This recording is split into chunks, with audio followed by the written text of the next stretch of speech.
I'm glad to be with y'all today and speak a few minutes. And I was asked to talk about how we all work together. And I knew when I came in here that all of y'all work together every day. There's never any conflict. There's never any dissension. And everybody goes home happy every day. Is that about the way it works? Well, it's a good goal to have. I think there's some similarities between Hamilton County and Wilson County in that you have several small cities.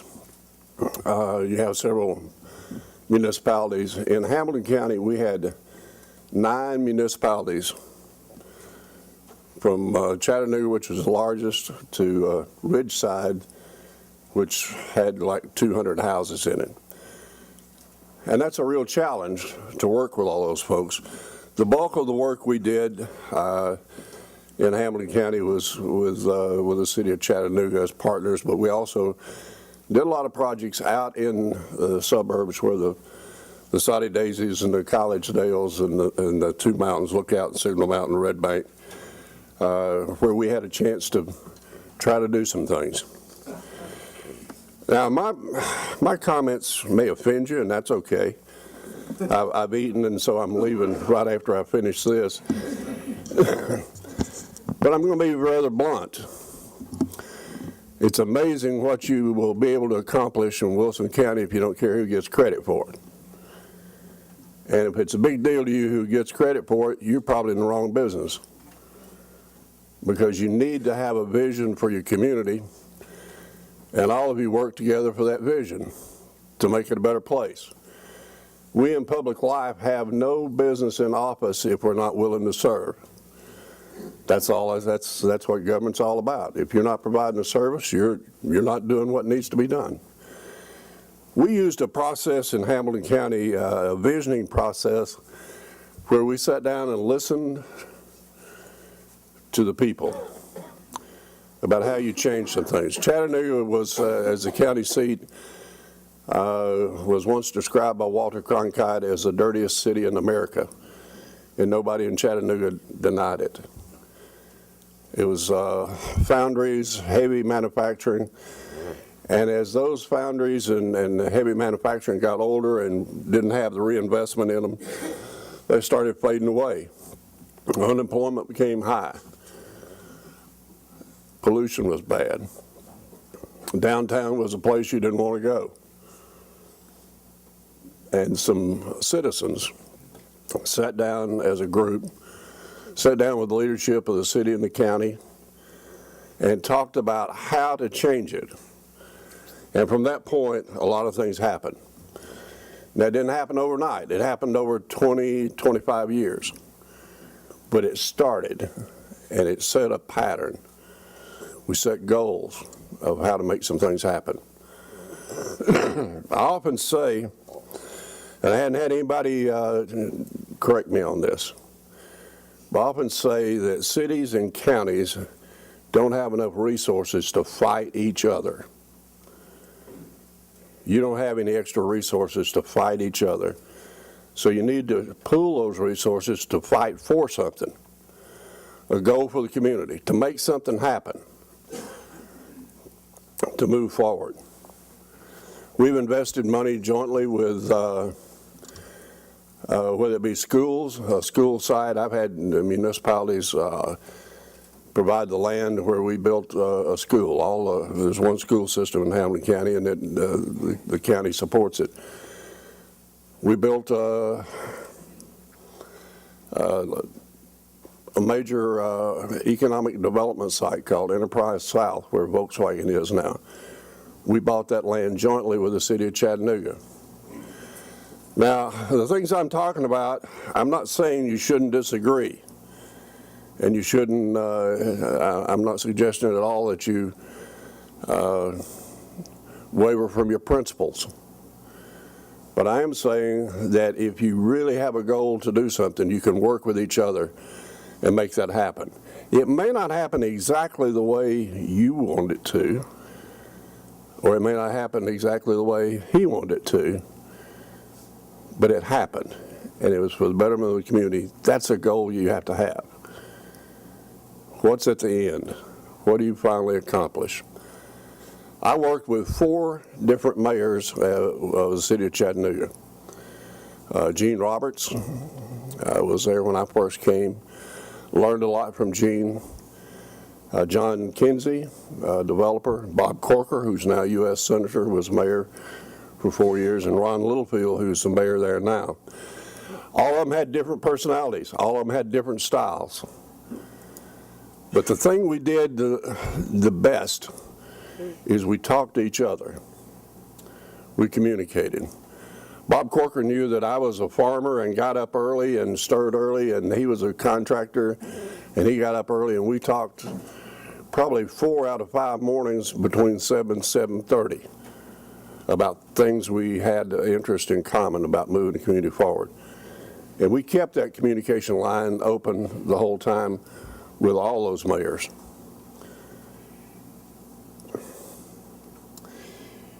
You can go off on your own with the limited resources you have, or you can have that dream where you can make some real impact.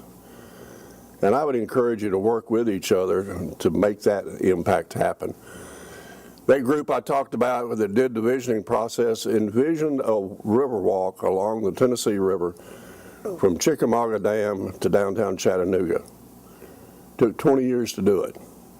Millions of dollars. But it's there, it's used by people from all walks of the community, from the poorest to people from the suburbs who come in to walk on it. I didn't start it, my predecessor did, but I finished it. And it's that kind of commitment you have to keep it moving forward. The redevelopment of downtown Chattanooga was spurred by the Tennessee Aquarium. That aquarium was funded by private money, raised privately through foundations and individuals. The cities and the counties, the county and the city, did some work and put some money into the plaza around the aquarium. But the aquarium itself was built with private money. Now, we're fortunate. I don't know what your situation is, whether you've got people like Sam who will give you all the money you need to do some of these projects. But there's opportunity there. And I heard what you said about Sam. I hope he did too. Yeah. But it's, you take the resources wherever you can find them and make something happen. But if you got to have some goals, listen to the people. In Hamilton County, we worked very hard to be helpful, to be helpers, to make something happen, rather than coming up with some cockeyed idea and force it down people's throat. We listened to what the community, build a consensus, and then went about doing it. But I can't emphasize enough the fact that you need to communicate with each other. You won't always agree, but I would encourage you to do this. Pick up the phone and call each other. Call each other and talk through a problem.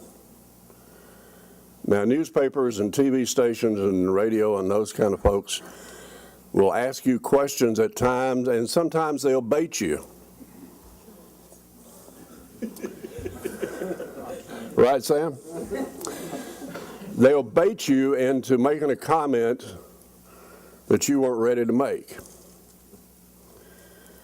And I've been doing this since I came to the legislature in 1972. I was 8 years old, just a baby.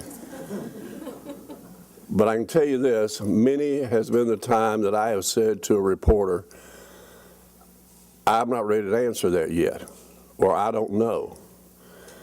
The Chattanooga Times had a reporter who would ask you the same question 4 different ways.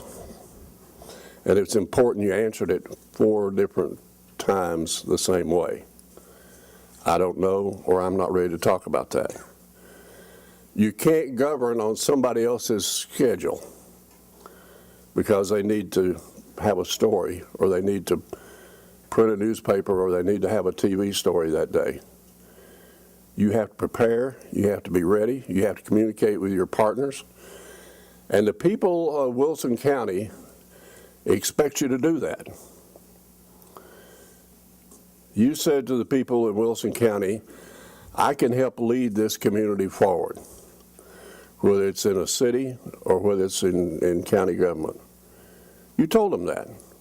You asked them to let you do it. My dad was a farmer, and I dropped out of college and went to work for him, and he told me that was the worst decision I'd ever make, and he was right, because I got every rotten job he could find because he wanted me to go back to college. But one of the things he emphasized is you had to work hard. Your word had to be something that you kept. And you had to think about the people you were working with. You had to recognize that communication skill, whether it was on a farm, trying to get a field ready for planting a crop or gathering a crop, whatever the case was. He thought you had to do those things and you had to talk to each other. Now, sometimes I've worked with people I just don't really like. I've worked with people I just didn't really like. I've worked with people who didn't do right by me. I couldn't imagine anybody in here has ever had that experience where you kind of got stabbed in the back. But the time will come when you might need that person to help you achieve a goal. Now, I didn't stray from my principles, but I did go back to that person, and I didn't let the fact that I couldn't stand the ground they walked on hinder me from asking them to help do something for the benefit of that community. And that's not a weakness, that's a strength. It is not a weakness. I don't have to like everybody I work with. The representative over here will tell you on a day-to-day basis, I have people who come tell me they don't like me, and that's okay. We deal with the legislature, we deal with administration.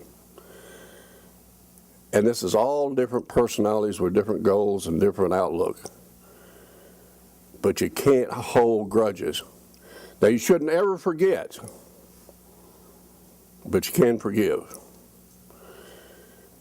I was raised that you trusted people until they taught you otherwise.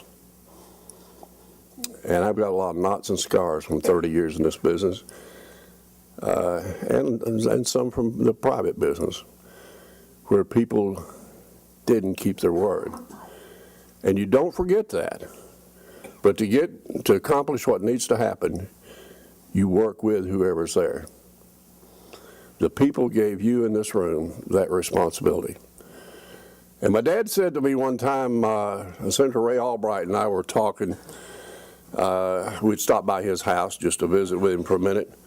I was in the House, and Senator Albright was in the Senate at that time.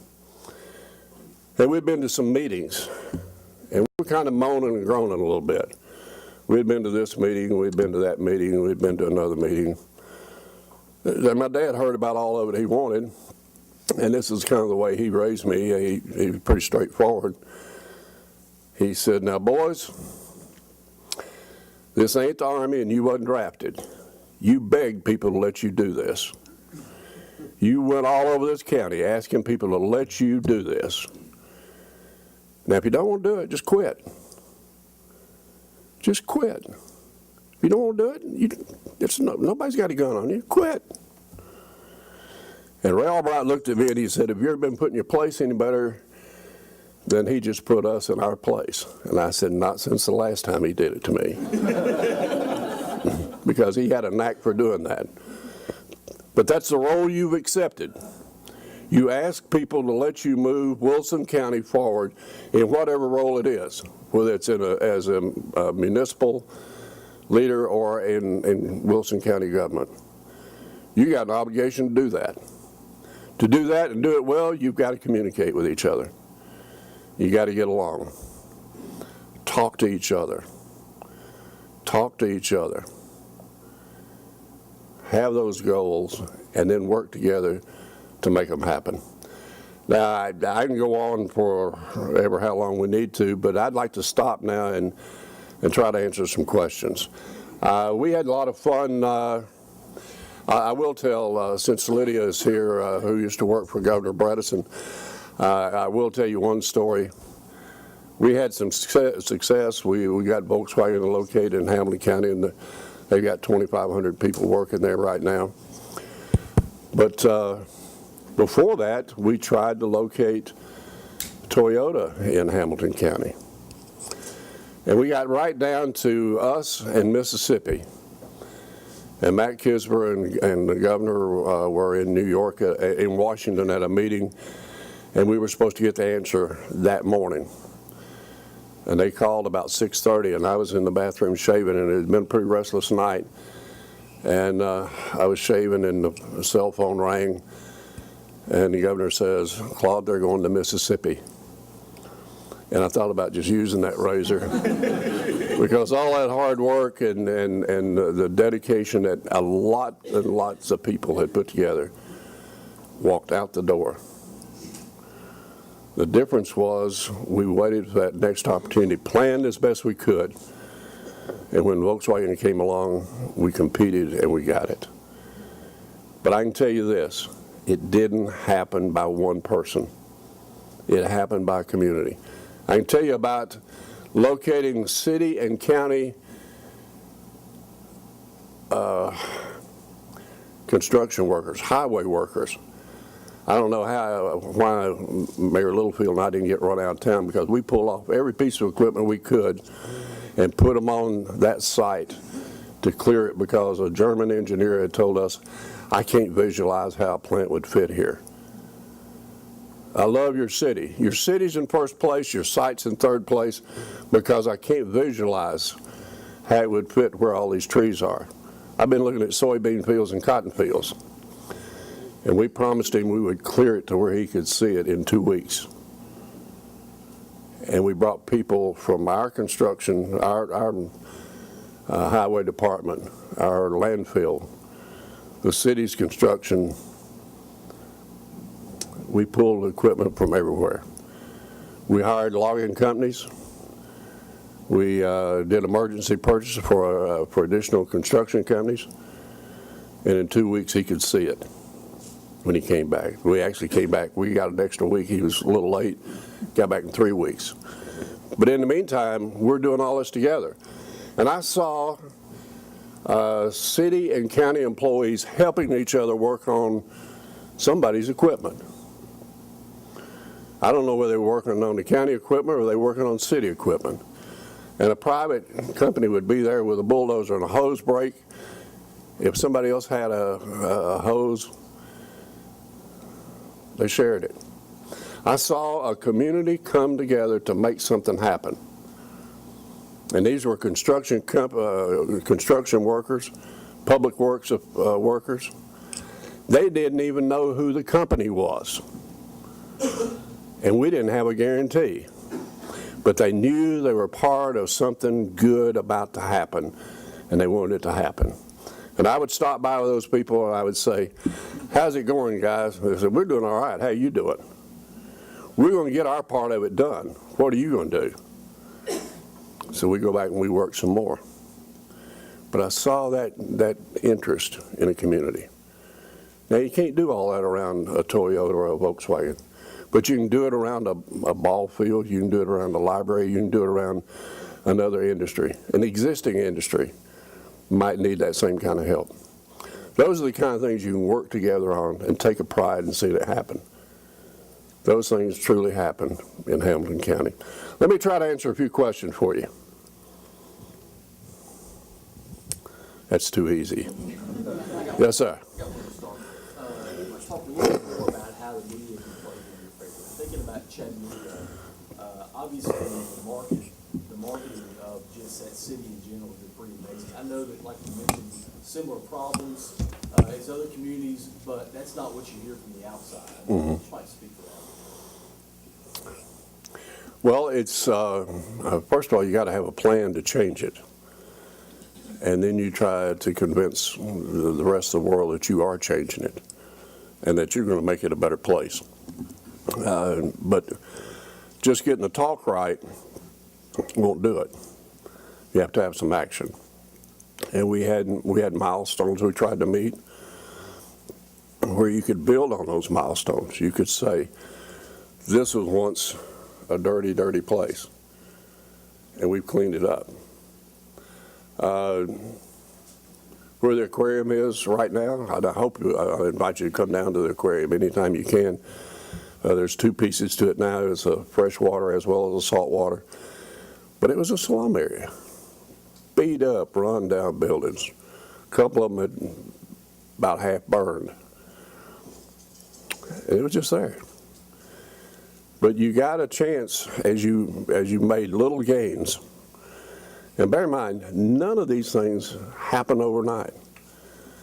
These little gains, you just step by step by step. But then at that time, as you're making that progress, you want to make sure you're telling people you're making progress. You want to make sure that they know you're moving in this direction. And we did that as we revitalized downtown Chattanooga. It was a group of very giving people, citizens, who worked to make things happen, and city and county government worked together to help. And that's the way it ought to be. We were helping community leaders make something happen. But as you started making progress, you started saying, we're making progress, we're doing better. Now, the first thing that'll happen to you is somebody will say, we're not making much progress, but we're making progress. Why is it taking so long? We're making progress. Stick to your message and stick to your goals. And listen, if you're in public life right now and you can't take criticism, it's like my daddy said, you need to get out, because it's going to come. It will come because you are trying to respond to hundreds and thousands of people. And you never will please all of them, and you might as well get that out of your thought. You never will please all of them. But you don't lose sight of your goal. And you're doing the best you can. Just make sure you're making that good effort. And then you tell them, here's what we've done, and here's where we're going. That answer your question? Yes, sir. A couple of times a year, we go down as a family and watch minor league baseball in Chattanooga. Chattanooga Lookouts. We're a lot further away than that. Yeah. Tell me how you put that stadium together there, and I know what they used to play in, and how they went that real nice stadium. We owned the bad one. The city and county owned the old English Stadium, and we were talking to the owners of the Chattanooga Lookouts, a fellow named Frank Burke. He and his dad owned the Chattanooga Lookouts and owned the Portland Sea Dogs up in Portland, Maine. And the restrooms didn't work. It flooded on occasion. We had a lot of heavy rain. The ball field would flood. Concession stand, the lines didn't work right. It could take you 30 minutes to get a hot dog. Well, nobody's going to stand in line for 30 minutes for a hot dog.